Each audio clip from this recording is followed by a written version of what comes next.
ایک شخص تھا مدینۃ المنورہ میں، ایک عورت سے اس کی بات ہوئی تو اس نے کہا کہ تم میرے سے نکاح کر لو۔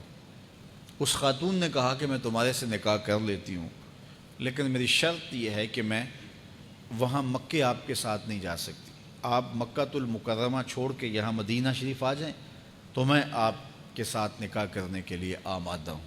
اس نے اس بات میں آر محسوس کی کہ میں اپنا شہر چھوڑوں، ایک عورت کے لیے لوگ کہیں گے کہ عورت کے لیے جو ہے شہر چھوڑ کے چلا گیا، لیکن اس کا جی چاہتا تھا کہ میرا اس سے نکاح ہو جائے۔ خیر جب ہجرت کا سلسلہ چلا تو اس نے کہا یہ تو بہت اچھا ہوا، تو وہ بھی ہجرت اصحاب کے ساتھ کر کے مدینۃ المنورہ پہنچا اور وہاں اس عورت کے ساتھ جس کا نام ام قیس تھا اس نے نکاح کر لیا۔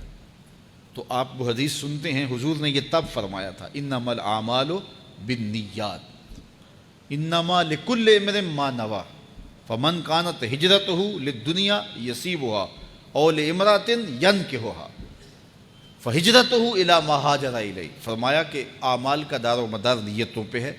جس نے اللہ اس کے رسول کے لیے ہجرت کی اس کی ہجرت اللہ اور اس کے رسول کے لیے ہے۔ جس نے دنیا کے لیے کی اس کی ہجرت دنیا کے لیے۔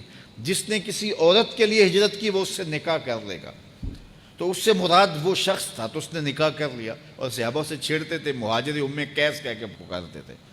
تو اب اس نے ہجرت بھی کی لیکن اس کی نیت میں یہ تھا کہ چلو میں اس سے نکاح بھی کر لوں گا۔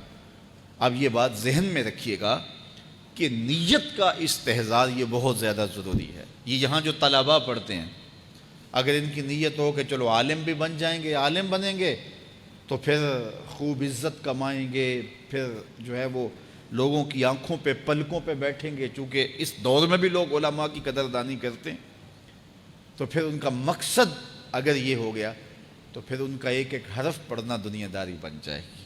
اور اگر مقصد یہ ہے کہ میں پڑھوں، سیکھوں اور اس سے اپنے عمل سنواروں، اور اللہ اگر مجھے توفیق دے دے تو میں وہ خیر کی باتیں اوروں تک بھی پہنچاؤں تو کہ اللہ کے رسول کی امت سنور جائے اور بھٹکی ہوئی انسانیت راہ ہدایت پہ آ جائے۔ تو یہ نیت میں اگر شامل کر لیا تو باقی روٹی پانی تو بند نہیں ہوگا، عزتیں بھی نصیب ہوں گی، لیکن مقصود ان چیزوں کا نہیں ہے۔ مقصود اللہ اور اس کے رسول کی رضا کو حاصل کرنا ہے۔